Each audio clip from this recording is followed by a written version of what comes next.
All right, it's time for the paper review, and let's take a look at what it's really on the papers and the headlines this morning.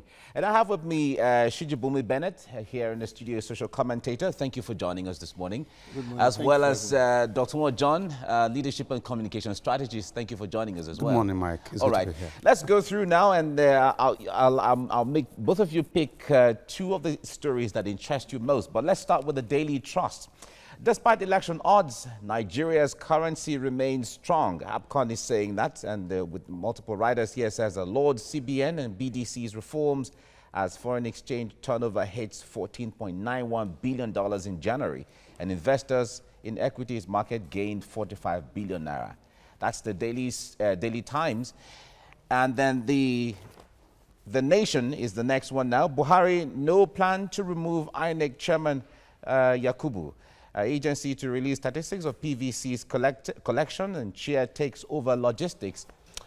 The next paper now is the Guardian newspaper that says voters, candidates stranded as airlines cancel flights. And NAMA denies flight disruption during polls materials distribution.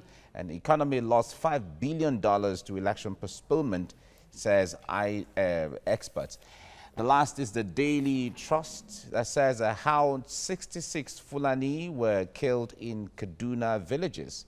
The controversy still lingers on over this issue of those who were killed in Kajuru area in Kaduna State.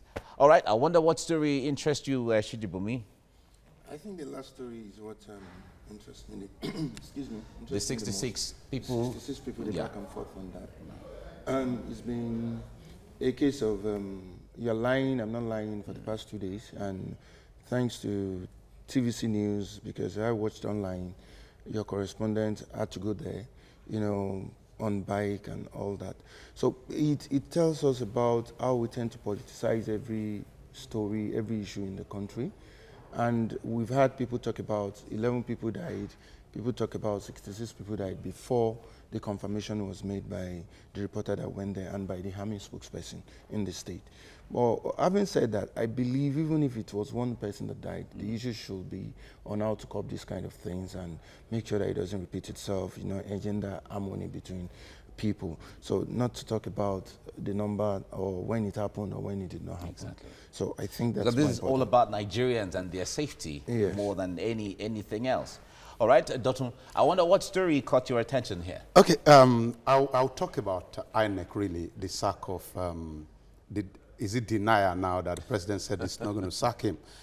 The fact is that in the Senate community by now, somebody should have left the office, not necessarily because the president wants to sack somebody, but because you just know that you have failed your community, you have failed your institution. And it's very simple. I said it when INEC was registering 91 political parties. I was asking myself, what were they thinking about?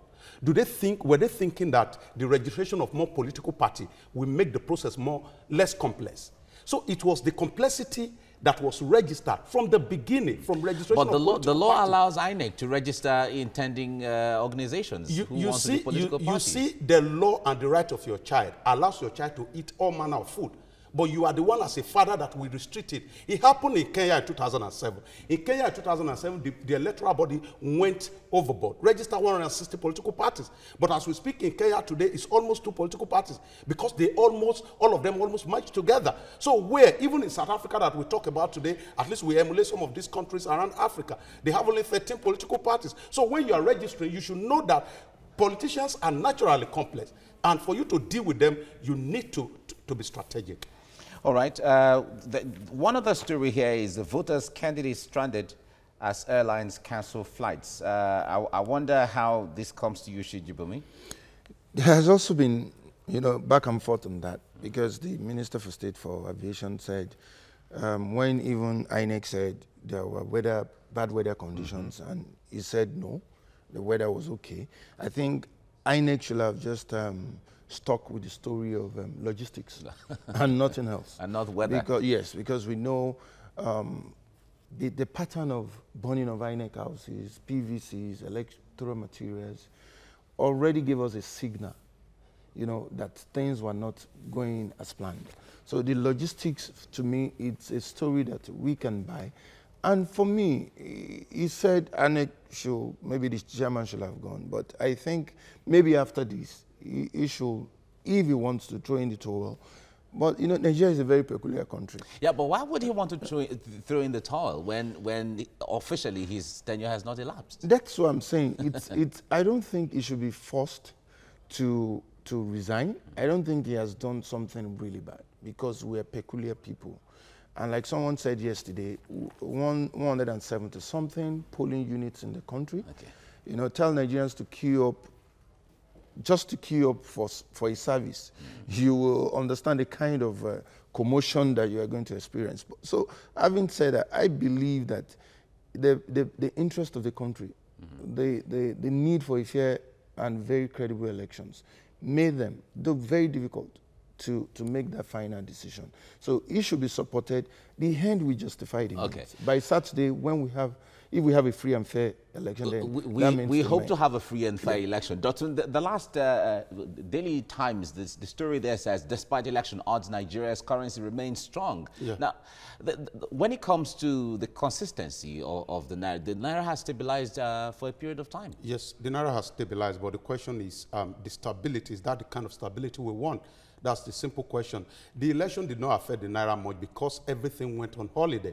Virtually everything went on holiday. The people didn't go out. Nobody traded the currency. So that what change were you expecting? It was a total shutdown on the Nigerian state. So for those who do not know the implication of having this postponement, the Naira is not stable, has been stable over time, but that is not my desire for my Naira. I want something better than what we have now. But the Naira, most importantly, is stable because there were no transactions here and there across the country, not just because election was less volatile. And others will say the Naira is being stable because it's overly helped by the CBN, you know, with foreign currency and all of that. Dr. John, thank you so much for coming on the program. And Shijibumi Bennett, thank you very much. Thank you for having me.